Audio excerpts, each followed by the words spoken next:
दोनों sleeve gastrectomy या gastric bypass surgery से हम एक्सपेक्ट कर सकते हैं एवरेज जो वेट लॉस होता है अबाउट 60 to 70% पेशेंट का जो एक्स्ट्रा वेट होता है हम एक्सपेक्ट करते हैं करीब 6 से 8 महीने में पेशेंट उसको लूज़ करता है। Hello, I am Dr. Vikas Singhal. I am a senior consultant, Department of GI and Bariatric Surgery at Medanta Medicity Hospital in Gurgaon.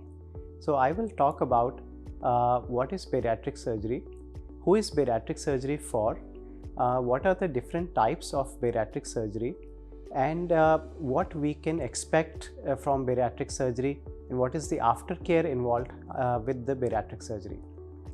So we know that obesity has become a very common problem.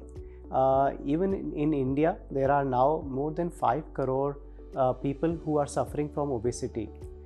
A lot of those patients will be requiring the help of bariatric surgery. So I will just tell you a little bit about what the surgery involves. The surgery has specific criteria. Patients with a BMI more than 40 or those with more than 35 with obesity associated comorbid problems such as diabetes, blood pressure, high cholesterol, joint problems, who find it difficult to lose weight with just diet and exercise, they will be helped greatly by bariatric surgery.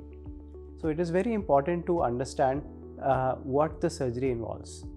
So there are different types of bariatric surgery. The commonly done bariatric surgery, almost all of them are done laparoscopically.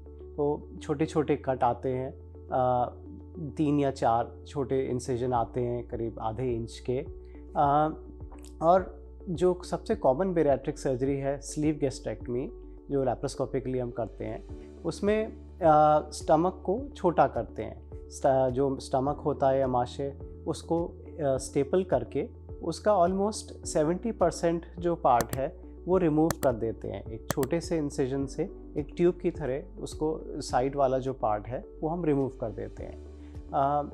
Sleeve gastrectomy के अलावा जो दूसरा commonly done bariatric surgery है वो है laparoscopic रोएनवाई gastric bypass.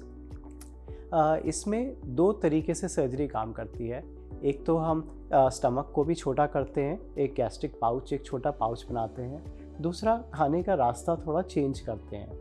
जो नीचे small bowl है इंटेस्टाइन, उसको लाके उसके स्टमक के पाउच से जोड़ देते हैं, जिससे कि खाना शुरू की आंत में नहीं जाते हुए सीधे आगे की आंत में जाता है। सो करीब 1 से 1.5 मीटर का जो शुरू की छोटी आंत है वो बाईपास हो जाती है। तो ये गैस्ट्रिक बाईपास सर्जरी बहुत पर्टिकुलरली फॉर डायबिटिक पेशेंट्स और जिनका एक्सेस BMI है उनके लिए बहुत ज़्यादा फ़ायदेमंद है। दोनों स्लीव गैस्ट्रेक्टमी या गैस्ट्रिक बाईपास सर्जरी से हम एक्सपेक्ट कर सकते हैं एवरेज जो वेट लॉस होता है अबाउट 60 to 70% पेशेंट का जो एक्स्ट्रा वेट होता है हम एक्सपेक्ट करते हैं करीब 6 से 8 महीने में पेशेंट उसको लूज़ करता है। एक तो डाइट कम हो जाती है, भूख कम लगती है, खाना एट ए टाइम जो पोर्शन साइज़ है वो कम हो जाता है क्योंकि हमारे स्टमक की कैपेसिटी कम हो जाती है। दूसरे बॉडी में कई हार्मोनल चेंजेस आते हैं जो जिसकी वजह से हमारा जो एपेटाइट है वो ही कम हो जाती है। हम थोड़ा खाएंगे लगता है पेट भर गया। दूसरा जैसे गैस्ट्रिक बाईपास में मैंने बताया खाने का अब्जॉर्प्शन भी चेंज होता है, तो काफ़ी खाया हुआ खाना शरीर को लगता नहीं है। तो दोनों सर्जरीज में हम एक्सपेक्ट करते हैं जैसे अराउंड अगर किसी का स्टार्टिंग वेट था 100 kg और उनका हाइट के हिसाब से उनका वेट होना चाहिए 60 kg, तो एक्स्ट्रा वेट हो जाता है अबाउट 40 किलोग्राम। तो हम दोनों सर्जरी से एक्सपेक्ट करते हैं कि patient should lose about on average 30 kilogram in around 6 months। The most important thing to understand इसकी सर्जरी के साथ हमें क्या चेंजेस लाने रहते हैं अपने लाइफस्टाइल में।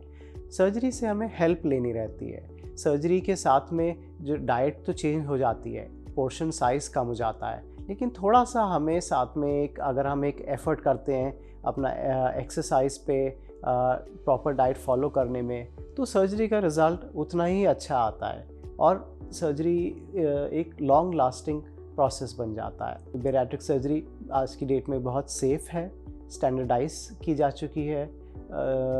लेस देन 1% कॉम्प्लिकेशंस हम देखते हैं बेरियाट्रिक सर्जरी से, और मेजर कॉम्प्लिकेशंस तो बहुत ही रेयर हैं। सर्जरी के बाद हम एक्सपेक्ट करते हैं वेट लॉस के बाद, in fact the quality of life should improve, should be exercising, eating a healthy diet, and generally having a very positive outlook about yourself with an improved quality of life. In the aftercare, it is important that multivitamins are taken regularly, and regular follow-up with your doctor, yearly blood tests, some of those things that should be done, because it really is a life-changing surgery that we look at should be helping you throughout your life change obesity and the metabolic problems that come with it. Thank you.